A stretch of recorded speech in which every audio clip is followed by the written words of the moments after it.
it's 4 o'clock, and so we are going to take off with our final presentation, not just for today, but for our whole 2-day summit. So I am excited to have 3 folks from the California State Parks who are going to present to us on a variety of topics. But I think we're going to start off with Michael McGuirt for your presentation. But first, I just want each of you to have a chance to introduce yourselves, and then we'll go into the presentation. So Michael, why don't we start with you? All right, thank you. I'm Michael McGuirt. I'm the Cultural Resources Manager with the Proposition 64 team. It's the new cannabis program that California State Parks has stood up in the last 6 months, in the last 9 months, really. And I come over from CAL FIRE last year. I began with Parks about 7 days before we went into COVID. And it's been an interesting process ever since, helping get this program started. So I look forward to sharing that with you. Thank you, Michael. And Brittani, how about you? Hey, Brittani Orona. My name is Brittani Orona. I am the Tribal Affairs Program Manager for California State Parks. So Mike and I work in the same division, the Cultural Resources Division, and I'm also an enrolled member of the Hoopa Valley Tribe. It's great to be here. Thanks, Brittani. And Jason, you're up.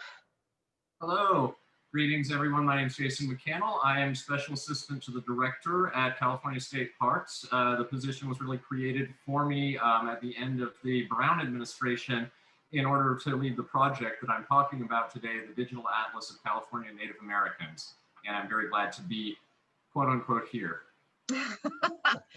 Great, thank you, Jason. Michael, you wanted me to run your slideshow for you, is that correct? I'm going to try to do it myself. There's some animation in it and some clicking and whatnot.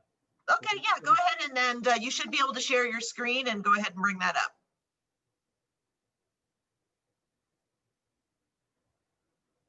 How'd that go? Pretty well? Yep. Okay.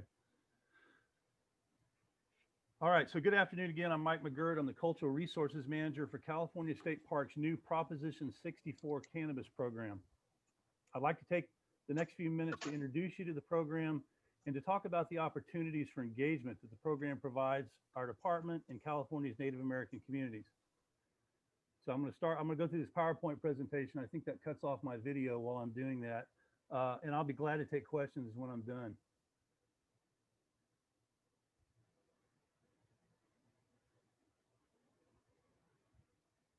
All right. So Proposition 64, or the Control, Regulate, and Tax Adult Use of Marijuana Act, was passed by voters on November the 8th, 2016. The act created the California Marijuana Tax Fund, or the Cannabis Tax Fund, and stipulated an annual disbursement to California State Parks through the Cannabis Fund's Environmental Restoration and Protection Account.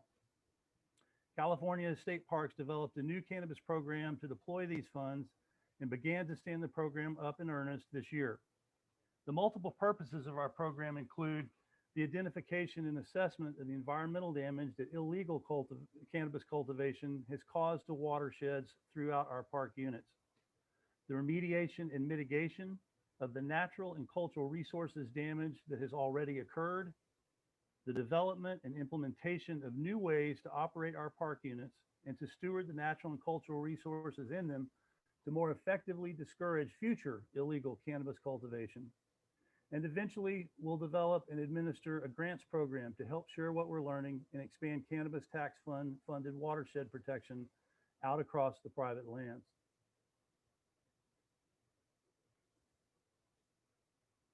Oh, my animation didn't get started. This is one of the raids on one of the grows recently. Kind of give you an idea what these look like.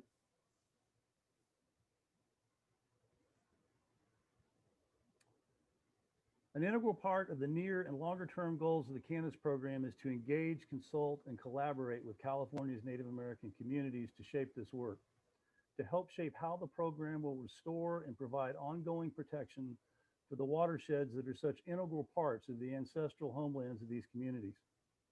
The California State Parks Cannabis team has begun to reach out to consult with Native American communities about the development of projects on our park units to remediate illegal cannabis-related environmental damage.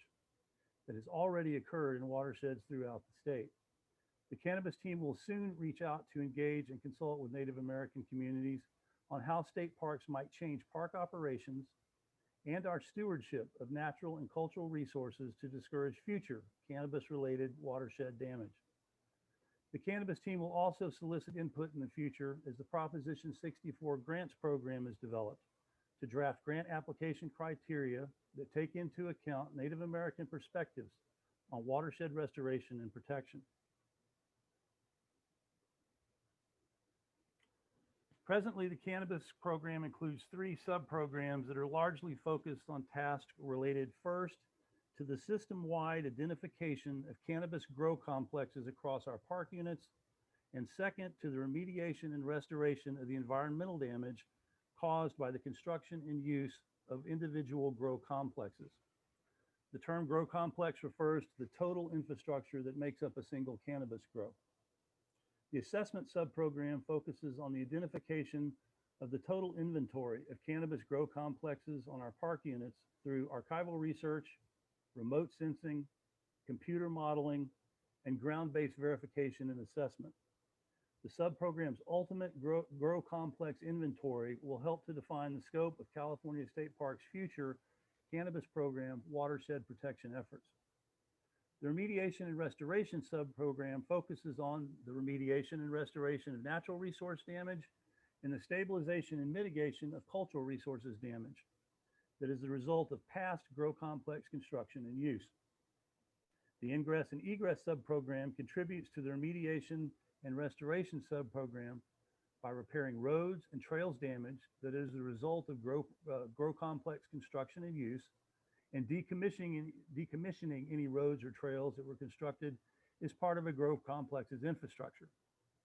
The Ingress and Egress subprogram will also contribute to our future proactive program efforts to reduce illegal cannabis cultivation. The 2 additional future subprograms that I've mentioned include the Watershed Protection Subprogram focused on the new park unit operations and resource stewardship procedures to proactively reduce the incidence of illegal cannabis cultivation, and a watershed protection grants program to expand the program's watershed protection efforts beyond our park system. You may be surprised to know how much illegal cannabis cultivation has historically occurred on our park units. Across the 280 parks in the California State Park system, there are approximately 400 to 450 known cannabis grow complexes. Those 400 to 450 known complexes probably represent a single-digit percentage of the number that's out there. Illegal cannabis grows occur up and down the state in many different environmental contexts. Cannabis grow complexes are found on remote, relatively rugged portions of park units where streams, springs, seeps, or near-surface groundwater offer a water source. Grow complexes are found in forests where the canopy has been cleared or thinned just enough to permit sunlight in, but still hidden enough to make aerial detection a challenge. The grow complex is, of course, the focus of the natural and cultural resources damage.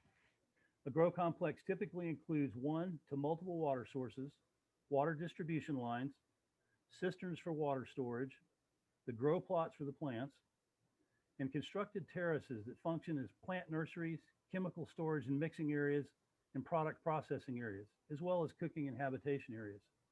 The complexes come in all different sizes. This is a plan view of a grow complex that our cannabis team is currently working on at Salt Point State Park. The layout of the complex appears to be fairly typical. This grow complex has multiple types of water sources.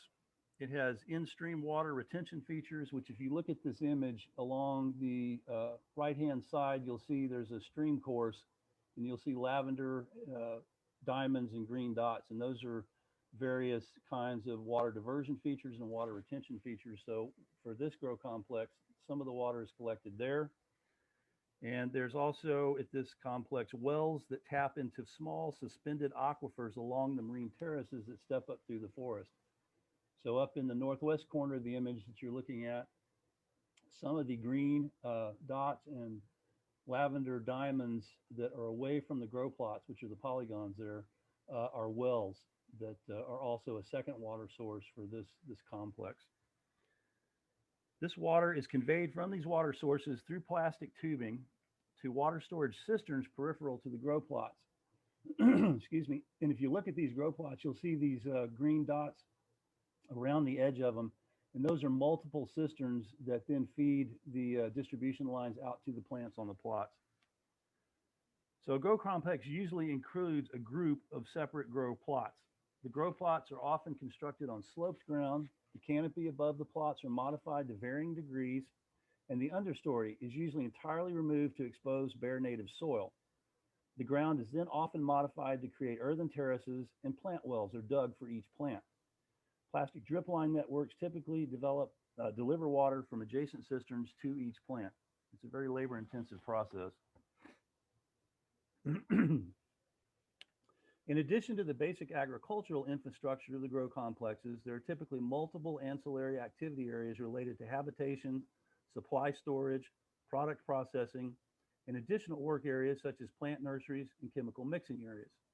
These activity areas, given the typically sloped environment of the grow complexes, are often on constructed earthen terraces with wooden branches for shoring and upslope excavation to provide downslope fill. Finally, there are typically trails that tie together the separate grow plots and all the activity areas. As you can see, a lot of work goes into the construction and maintenance of these grow complexes. The modifications that the growers have made to the landscape to install these complexes, the chemicals used to maximize plant growth and health, and the waste generated from repeated, months-long human use of the complexes all have the potential to damage prehistoric and historic archaeological resources and tribal cultural resources. In addition to these types of direct effects, there are also a number of longer-term residual effects, such as increased erosion from destabilization of stream beds and slopes due to grow complex construction and use, and slow long-term release of toxic agricultural chemicals and waste from human use, all of which have the potential to damage cultural resources and tribal cultural resources as well. The cannabis team has and will continue to routinely consult with Native American communities to discuss the damage caused by the grow complexes and how best to remediate and restore these places on the landscape in a manner that is consistent with Native American perspectives on landscape and resource stewardship. Right now and for the next 12 to 24 months, the active focus of cannabis program work will be the assessment and the remediation and restoration subprograms to construct a system-wide inventory of all cannabis grow complexes on California State Parks units and to remediate the environmental damage that the construction and use of grow complexes have already caused. Our cannabis team is presently in different stages of consultation with Native American communities on 14 of these remediation and restoration projects. Many, many more are to come. The cannabis team presently has 2 cultural resources specialists that work out of our headquarters in Sacramento with State Parks District Cultural Resources Specialists to coordinate our efforts to consult with Native American communities who may have an interest in these projects. The Sacramento Cannabis Team Cultural Resources Specialists are Darren Andolina, who covers Southern California, and Stephanie Gallinosa, who covers NorCal. They would both be here today to say hello, but they are presently stationed out at Big Basin State Park to help assess the damage from the recent fire. For most of the cannabis grow complex remediation and restoration projects, Darren and Stephanie will be the California State Park staff reaching out to initiate discussions about these projects and to facilitate any subsequent consultation on them. The cannabis team wishes to develop these grow complexes in a manner that is sensitive to these grow complex projects in a manner that is sensitive to and respectful of the presence of tribal cultural resources, and will continue to seek the help of Native American communities to identify, understand, and to protect them. The cannabis team has drafted field consultations and ongoing Native American engagement into our program's procedures to coordinate project planning and implementation with local tribes.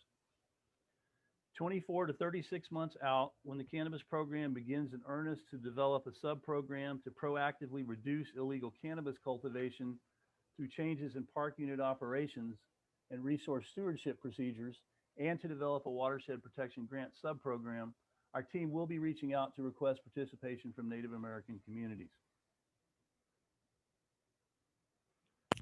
The new California State Parks Cannabis Program is about the restoration and protection of watersheds in our park units and beyond.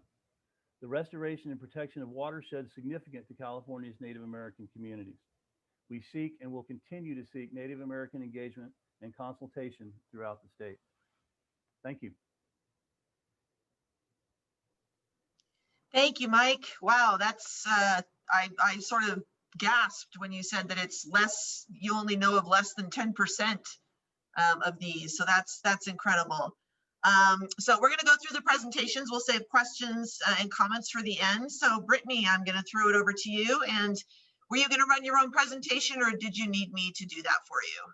I think I can run my own presentation. I'll let you know if it doesn't work out for whatever reason.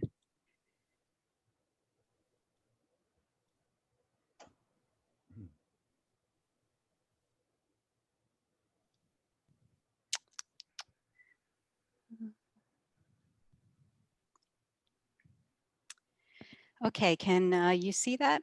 Yep. Great, thank you. So thank you for having me here today. It's really always an honor to talk to you all, whether that be one-on-one or be a presentation regarding some of the things that we're doing in the Tribal Affairs Program in the Cultural Resources Division and headquarters at California State Parks. I think I would be remiss if I didn't mention the devastating fires and the effects that has on us as California Indian people, and also as a state as a whole. But of course, these things are happening on our lands because of resources management that has kept us out of close collaborations. And I know there are many tribes here too on the line that have worked with various entities to do prescribed fires and have been successful in protecting tribal territories and towns. But I think it's really important to acknowledge the things that are happening right now on our lands and how devastating it is for all of us.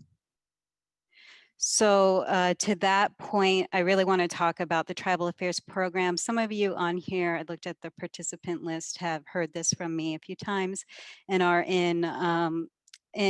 you know, we're working together on certain things related to what we do in the Tribal Affairs Program. But I really wanted to give an overview of the program itself, staffing, and the statewide policies that we manage. So because we're in headquarters, we're interested in everything that happens across the state in the different districts. So you might have a relationship with your tribal liaisons in the districts, the state park districts that interact with your tribal lands. And so we work in close collaboration with those tribal liaisons to help facilitate some of these statewide policies that we are responsible for in the Tribal Affairs Program. So one of them is the Tribal Consultation Policy, which was enacted by the state parks in 2007, that frankly needs a bit of an update considering all the new laws and executive orders that have passed since that time. So we'll be working on that over the next year to update that policy to be more in line with what is going on both in the legislature and in the governor's office. As well as our own internal policies, repatriation policy and strategic plans. So we oversee NAGPRA and CalNAGPRA for the department, and we have a dedicated staff member who manages that program.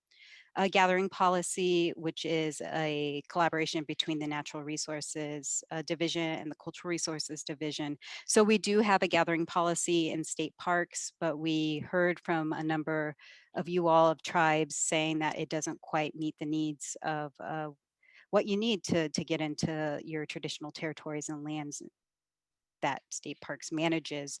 And so I think that having a collaboration and discussion with you all about the gathering policy and updating it is essential and important. And that goes for all the policies that I'm talking about too. And we facilitate and assist with MOU'S, Memorandum of Understandings programs. the program. And we have a dedicated staff member who works on that alongside me. We also assist with any, like, it runs the gamut of what we assist with, whether that be tribal consultations, special projects, general tribal affairs, and requested by districts and other units. So we're really, a lot of the things that happen in state parks related to tribal affairs comes through the office that I manage. So yeah, let's go to the next slide. So this is just a really kind of, it's not the most, it's not the official, what is it, the org chart, but I just wanted to give you a sense of what the line of communication is, both from my level as a staff manager up into the state parks director. So Leslie Hartzell is our Cultural Resources Division Chief, Mike and I's boss, and the department's tribal liaison. So she's the executive member level staff that I run through all decisions with her, and we discuss and go back and forth on the things that we want to do in the department and through tribal affairs. And then our executive manager is Kathy Amon, who's the deputy director for parks operations. And then it goes all the way up to our new state parks director, Armando Quintero, who will also help facilitate things related to tribal affairs if necessary. But I also wanted to give you our staffing list, and I'll send this over to Shasta and the facilitator so you have this information as well. So Leslie's information, my information, Patrick Reardon, who's our NAGPRA program lead, and then Sabine Tologan, who's our new tribal affairs program analyst. So we have the Memorandum of Understanding program with California Indian tribes, California Native American tribes in the state. So the purpose of the MOU program is to establish and formalize consultations relationships between California Native American tribes and state parks to address, it really runs the gamut on what you would want to address, but you could do park manager actions that may impact cultural, natural resources, interpretation, communications. It's a nice program because you can really hone in on the needs of your tribe and what the state parks system or the district that you're working in can do. And so we help facilitate, we in the Tribal Affairs program help facilitate that program. Sabine Tologan, who is a member of the Santa Ynez Chumash, Band of Chumash Indians tribes. She is our MOU program lead and point of contact and has been facilitating these discussions along with me as the Tribal Affairs program manager. So the nice thing about the MOU program, that while it facilitates consultation, which is required under various laws and executive orders, it also really promotes close collaboration. And I think that's the point that we want to get to in state parks, that it's not just about consultation, but collaboration and really things that will work for you over your lands. So gathering policy within state parks, as I mentioned, gathering occurs within the different parks districts and is really facilitated to have, is really there to make it easier to gather in lands managed by state parks now. So there is a permitting system that happens. I think many of you have worked through environmental scientists, but we've heard offhand that it's a fairly cumbersome system. And so we were looking for updating this gathering policy so that it is more accessible for tribes to go out and gather and do traditional, traditional plant management on state parks property.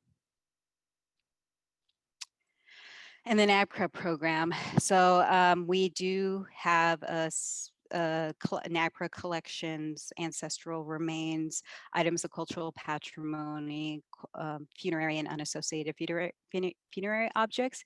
And the NAGPRA program is housed here in Sacramento at the statewide Museum and Collection Center. And so we oversee federal NAGPRA compliance, Cal NAGPRA compliance, and collection care. So I work closely with Patrick Reardon, who's our NAGPRA program lead, on ensuring that we are in compliance with both laws and collection care guidelines as well. And we came into partnership with the Tribal Justice Project at UC Davis School of Law, which was generously funded by the Native American Heritage Commission to work towards drafting policies and procedures that comply with both federal NAGPRA and CalNAGPRA. And the idea behind this is to initially draft things that are within the law and regulation, and then go out to you as the THPOs and NAGPRA coordinators to discuss the needs that you have for us related to information sharing, consultations regarding NAGPRA process, procedure. Like I said before, it's really, really important to us in the program that we are in close collaboration with anything that we're doing regarding tribal affairs, and that is in keeping with both the law but also the really the relationship that we should be having with you across the system. So I think I was pretty fast on that. And I'm of course always open to answer questions after this is done, but this is our contact information. I broke it down a bit about like who can answer what questions. Obviously, Leslie and I can answer all programmatic matters or send it off to our different tribal liaisons in the districts and divisions. And then Patrick mainly works on NAGPRA program inquiries, repatriation, CalNAGPRA, and then Sabine works on MOU'S. She has been assisting us in NAGPRA, and then general tribal programmatic inquiries. So thank you. Thank you, Brittany. That's great information, those contacts, and you did send me your presentation, so I'll be sure to share that with everybody, and Mike, you did as well. And now, Jason, you're gonna give us a quick run through on the Tribal Digital Atlas. And I know you had a presentation on this, I believe it was last week, and several folks who are here were probably on that too, but it's worth it to go through it again. And for those who haven't seen it, yeah, Jason, take it away.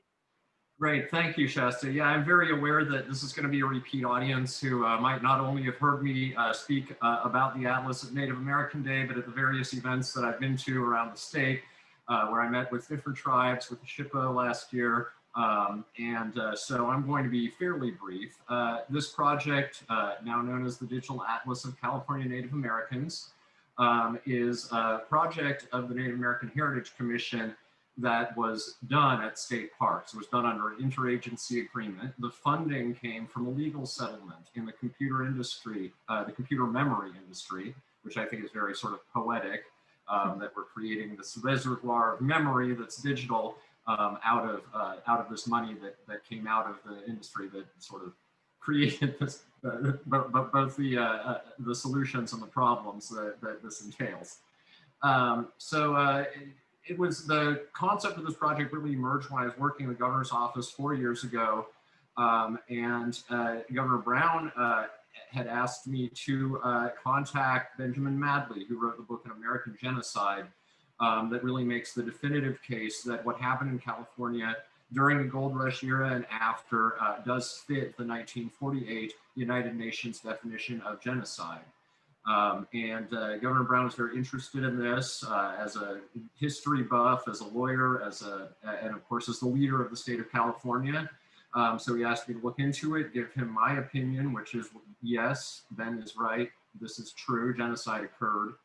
And we worked together, Ben and I, to the point where Governor Brown was actually the first governor of California, and I believe the first governor of a US state to use the word genocide on the record to describe what had happened in his state by the actions of his state. So it was in the course of that Ben mentioned that while the iron is hot, we should be working for getting all of his data, a remembrance site for the genocide, online with the state government to sort of memorialize it, make it official, and also sort of stave off future efforts to roll back this very strong acknowledgement of what actually happened in the state's history.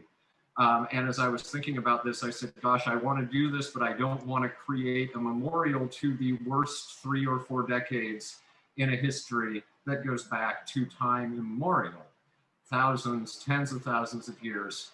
I created a much more ambitious proposal that was, in fact, the paper that finally got funded when NAHC applied using that paper for the funds from the DRAM settlement. So after that long-winded intro, I can say that we did finally get the atlas online.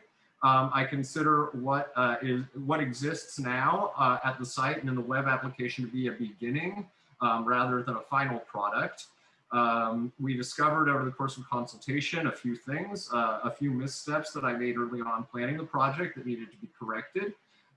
And so the cultural material that the atlas displays, as opposed to the historical material, which is fairly cut and dried, is really just beginning. It's really just starting to grow. And that's because it's coming from the tribes, not being collected by me or found by a team in archives somewhere.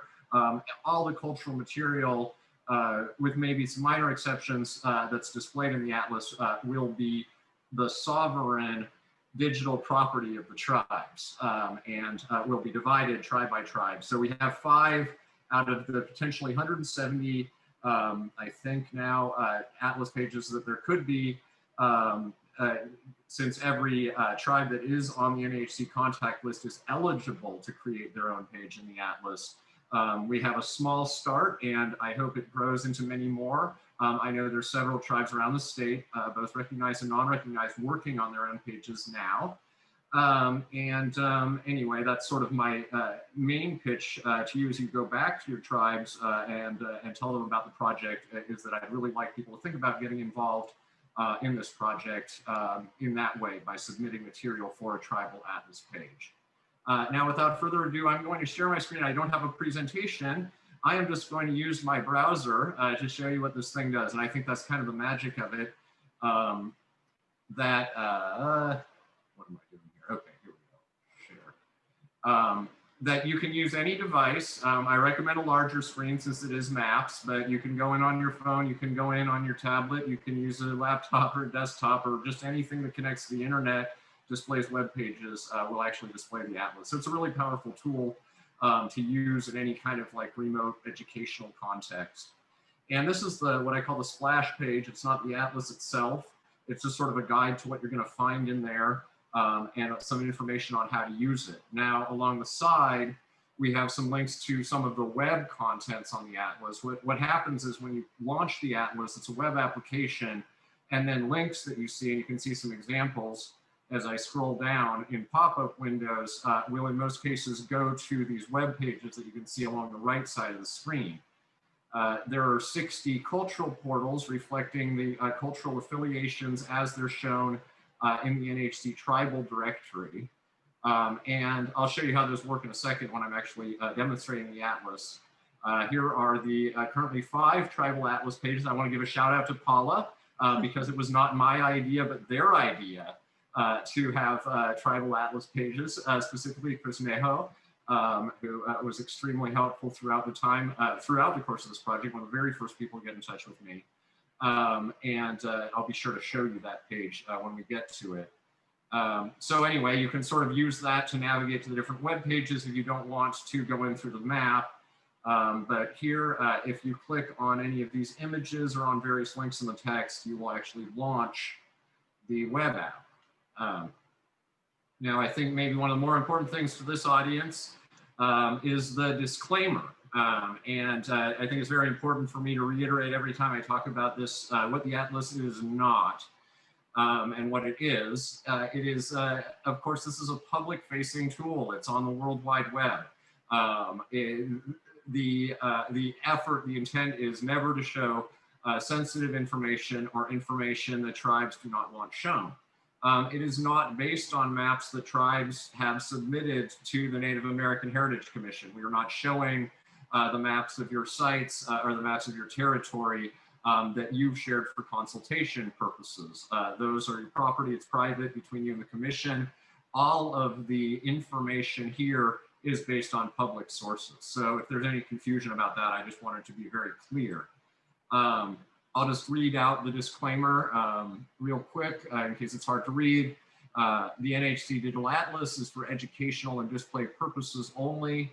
The geographical information displayed in the atlas is not for use in determining locations of cultures, boundaries, or people for recognition, consultation, or any other legal or policy purpose. The resources displayed in the atlas remain the property of their owners as cited. All resources are found in the public domain or displayed with the owner's permission.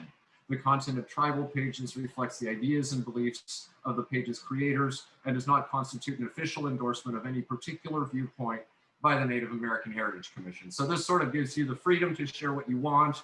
There can be disagreements. We all have different stories between different pages, and that's okay.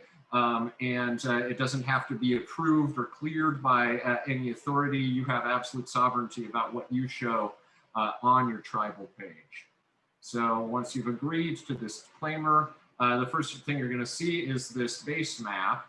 Let me go down to where we virtually are today in Luiseño land, Capeño land.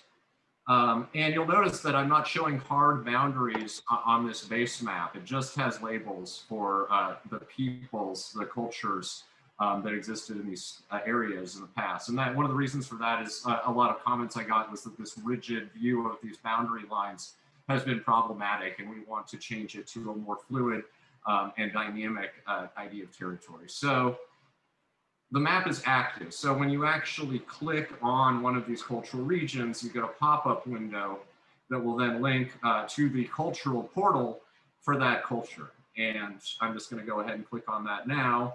So you can see what you'll get by default if you're a California tribe with a relationship with NHC is your name and your postal mailing address listed on this portal. If you contact me, I will add whatever you like.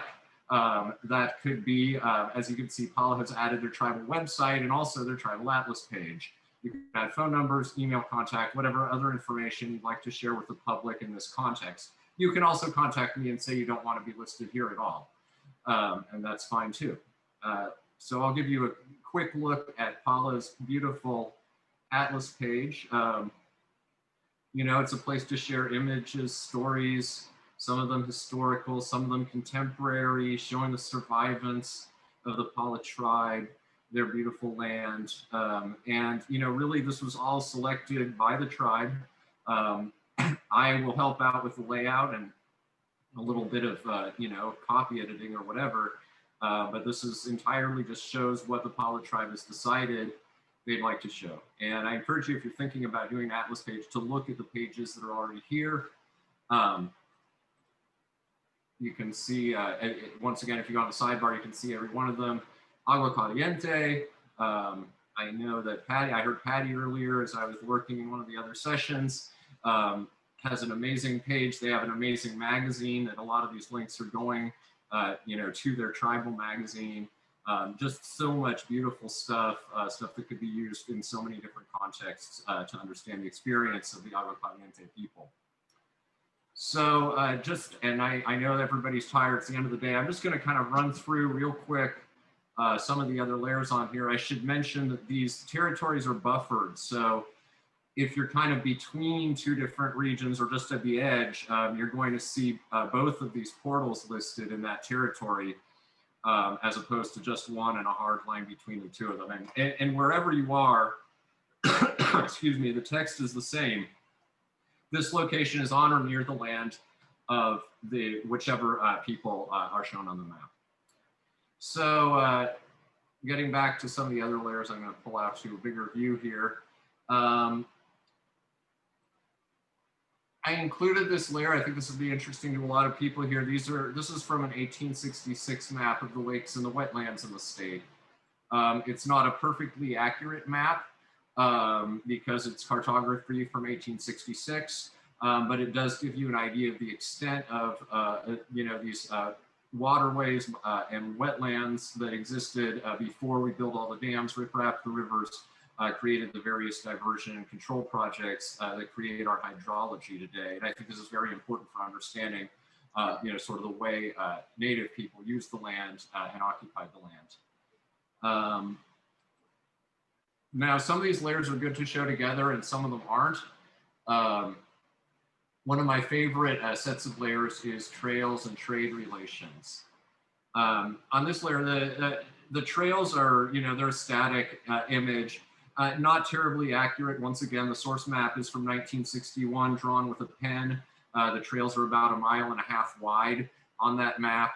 So I wouldn't use it to try to find your way through the mountains, but it does give you an idea of the traditional routes that were used for travel in California before colonization.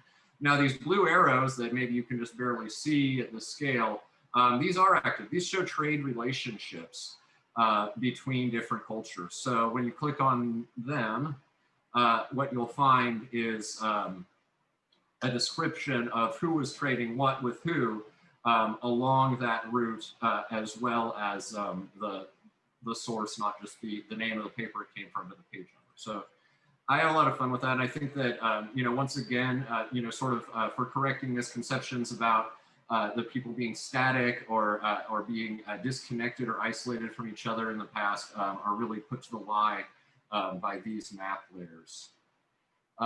We have this natural resources guide. This is based on Kent Lightfoot and Otis Parsons' book, California Indians and Their Environment, published in 2009.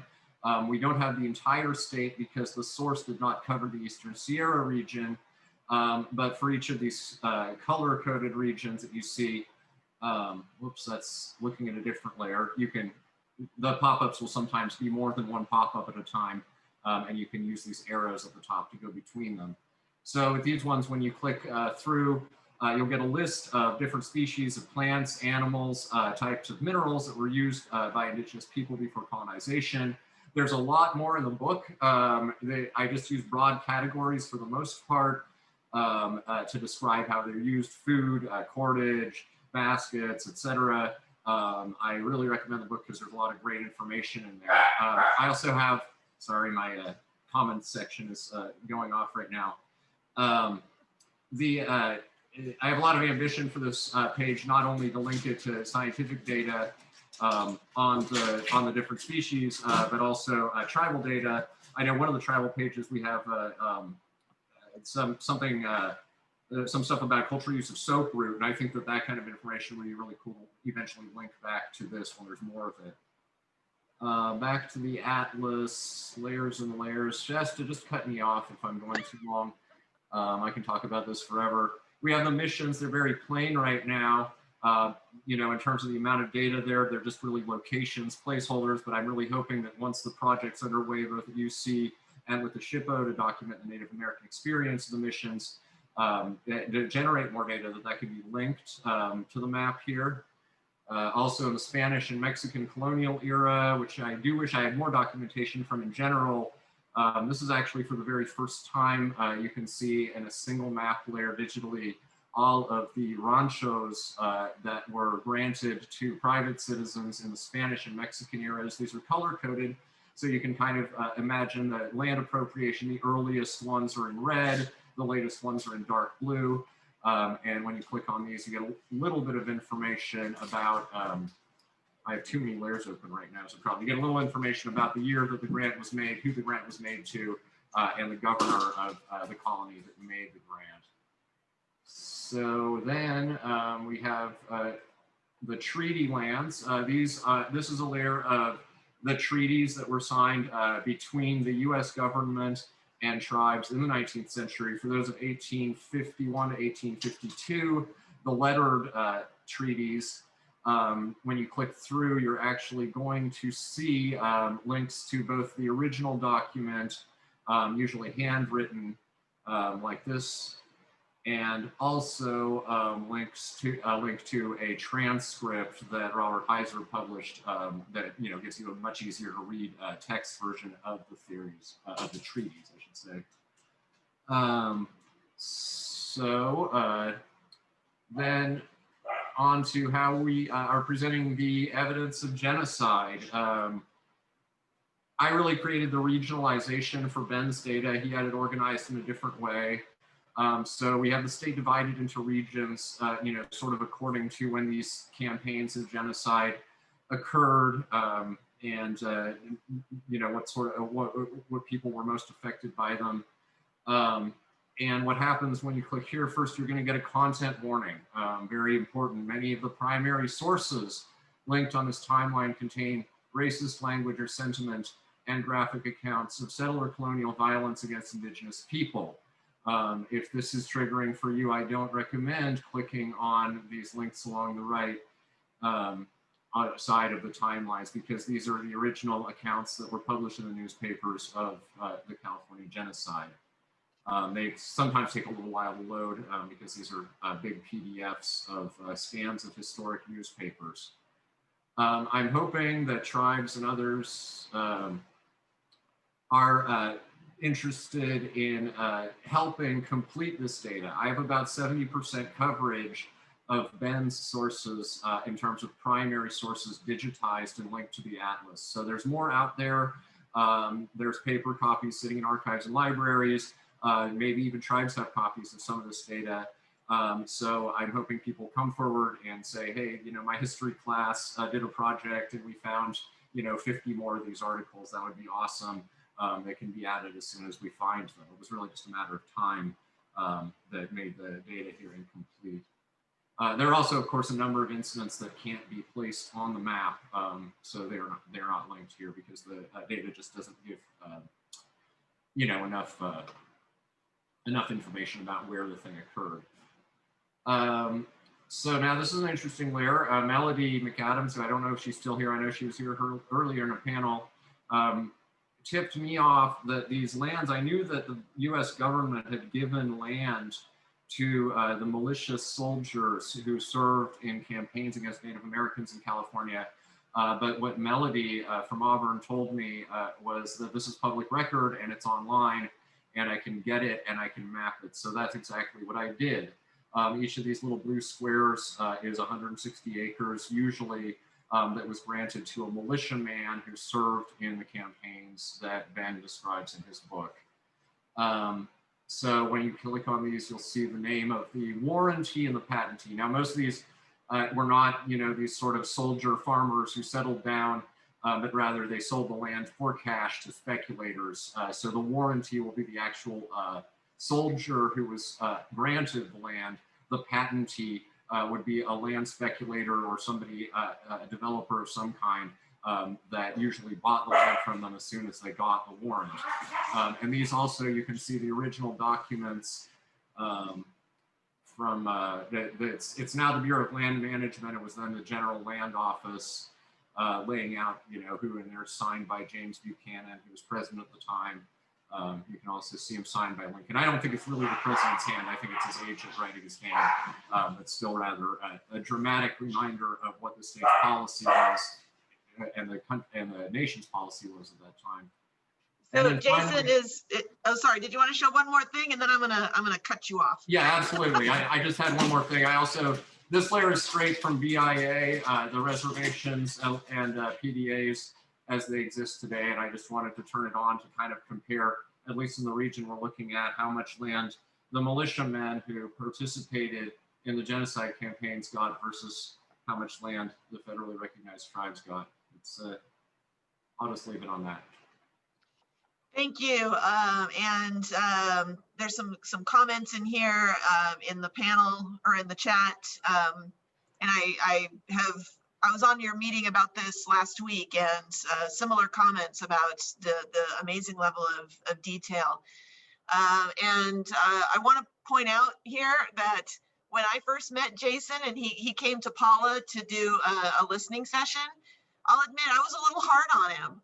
I don't know if you really remember that, Jason, but I remember saying, you know, you can't just take this stuff and put it out there because you think it's a good project. You know, you have to work with the tribes. And he really took that to heart and made sure that, you know, working with the tribes meant putting information up if the tribe said okay, and not putting it up if they didn't say okay. I think one of the things that I had mentioned was that just because something is public doesn't mean that the tribes were okay with it being made public. A lot of the work that ethnographers did was a betrayal of the confidence of the people they worked with and never should have been published. So, and you've done the right thing. You know, Alex made a comment on here. He's not sure what Karuk would agree to make public, but that's the beautiful thing about this, is that if you decide that you want nothing on there besides that this is Karuk territory, then nothing is going to be included without the tribe's permission. Oh, and privately, Buffy just called me a mean girl in the chat. We do have a question here in the question box from Jared Aldern, and he asks, Jason, I see indications of tribal collaborations in the chat box. How have Indigenous historians, cartographers, or geographers participated with you as members of the core design team for the Atlas? Thanks. First of all, I want to say hi, Jared, because I haven't talked to you in, well, this isn't in person, but I haven't talked to you other than over Twitter in like 10 years when we overlapped in a former life when we both worked on the same federal education program. So good to hear from you again. I hope we can meet up soon since our lives have crossed paths once again. Now, in terms of the question, yeah, I had a team of researchers working for me on contract last summer, gathering data. Their 4 jobs were geographer, historian, Native American Studies specialist, and anthropologist. And the latter 2 were both California Indian citizens of tribes. The others were not. That's literally, those were the only people that I've actually had working for pay on this project, other than myself. The funding was pretty limited. It wasn't an enormous grant. It wasn't $1 million grant. It was a $150,000 grant. And frankly, we ran at it a long time ago. And thank you to State Parks for continuing to support the project after that happened. COVID slowed us down. A lot of things slowed us down. I'm just really happy to still be here. Yeah, that was the contribution, and everything else I pretty much relied on talking to colleagues in academia, talking mostly to members of tribes who I always place above academic experts in terms of what I consider to be accurate or appropriate material to put in the Atlas. I hope that answers the question. Yeah, I think so. There's it was a comment more, but this is for Mike. So Alex, again, he mentioned that they've, up in the Karuk territory, they've done quite a bit of cannabis trespass grow cleanup, but it's been on Forest Service land, and that their water courses are poisoned by that. Oh, and here's Alex coming on live to maybe ask his own question. But my question was going to be, what kind of collaboration do you do with the other agencies in terms of these cleanups? There, can you hear me? To date, we haven't done any. We've consulted with the other agencies, the Forest Service and the BLM and NPS, to see what it is they've done, and we've begun to work on our own procedures, and we intend to collaborate as we go forward. But right now, we're concentrated most immediately on the state park units and the grow complexes there. It's kind of our starting point because it's a brand new program. We stood this up from scratch. And so we have a team of 53 people at this point. And I think as we go forward in years to come and fiscal years to come, that we will do more collaboration and reach out more actively to hopefully work on some of these together. Now, the law enforcement component of our program does work with other agencies. So when they go do these raids, they're drawing in from county law enforcement and some of the federal law enforcement that are available to man up and woman up to go do these raids and to take care of that part of it. But the cleanup part of it, we will expand that going forward. Yeah, I just wanted to comment, Alex, here that yeah, when we did that with the Six Rivers forest, it was, it involved helicopter work. That's in a very inaccessible area, sort of a few thousand feet above where the nearest road was. So the costs ran into 5 figures quite easily for each cleanup site. I did monitor one, which was a relatively simple one in the Salmon River area, and we've had a few others. But it is a terrific problem with the runoff of all of the toxic substances that you described. The water for my house in my neighborhood of Orleans is affected by that toxic runoff. Thank you. So you were involved in the initial cleanup of the actual garbage and stuff that was coming out of the plots? Yes, I was involved in that. Yeah, there was a firm called IERC based in Blue Lake that was sort of environmental firm on contract to do that kind of work in various places. They recruited the California CCC crews to help with that, and I did the cultural monitoring on that. Yeah, we're doing the initial cleanup. So we're also, a lot of our projects are involved with actually doing some restoration of the original landscape. So when they've gone in and created these grow plots and created these terraces and whatnot, is to remediate the hazardous waste, and then to go in and recontour and resculpt the land and try to return it to what it looked like before it was there.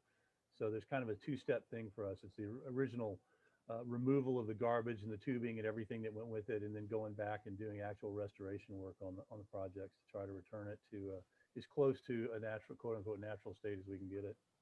Yeah, that's good. Yeah, for what it's worth, the one that I observed, that the one that I went to was actually in a fire scar.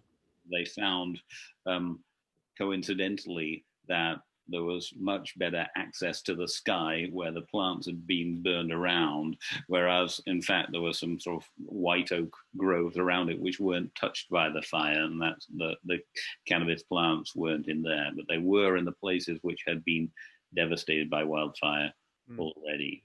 Yeah. Thank you.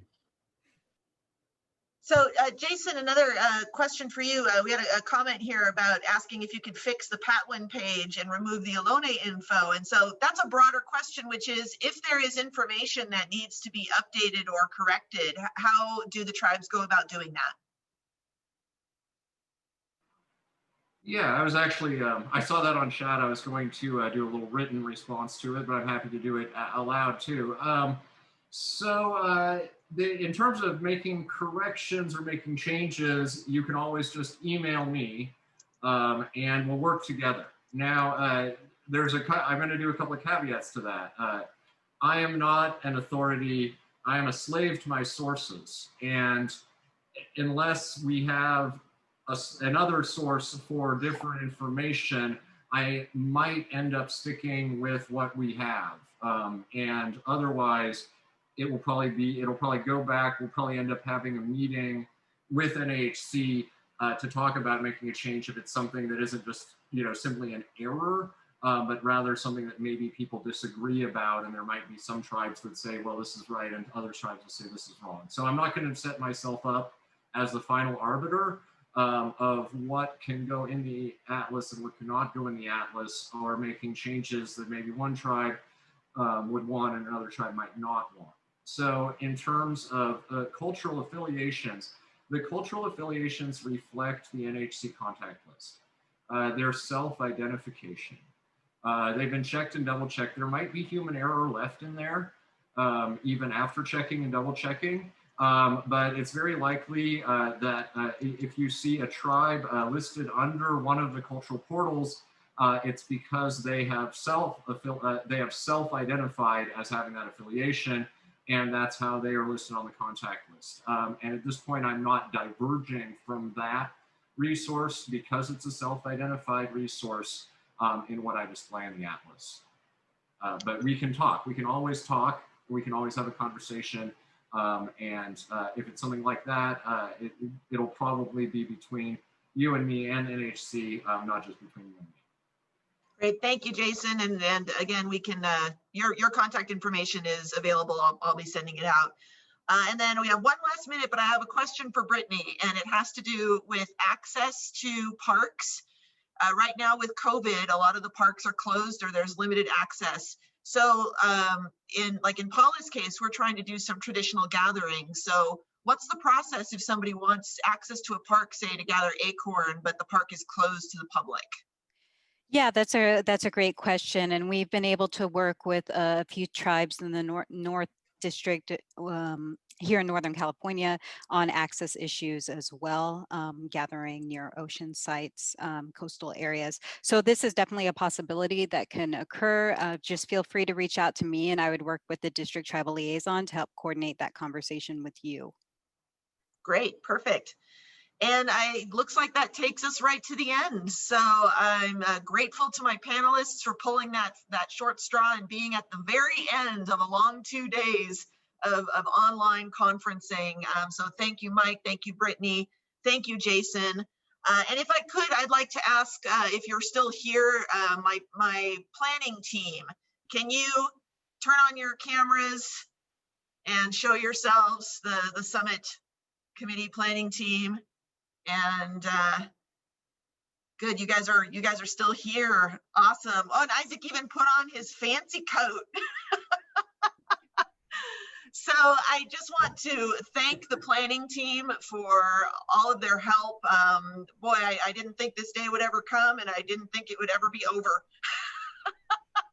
But we made it. So thank you, everybody. This has been better than I expected, and it's because of all of your help. And same thing to our attendees. Thank you all for being with us for these 2 days and putting up with my sense of humor and obsession with donuts. And yeah, and I think I'm going to cancel next week's monthly CalTHPO call because I'm done. Yeah.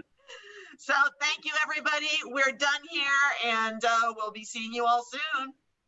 Bye. Yeah. Thank you.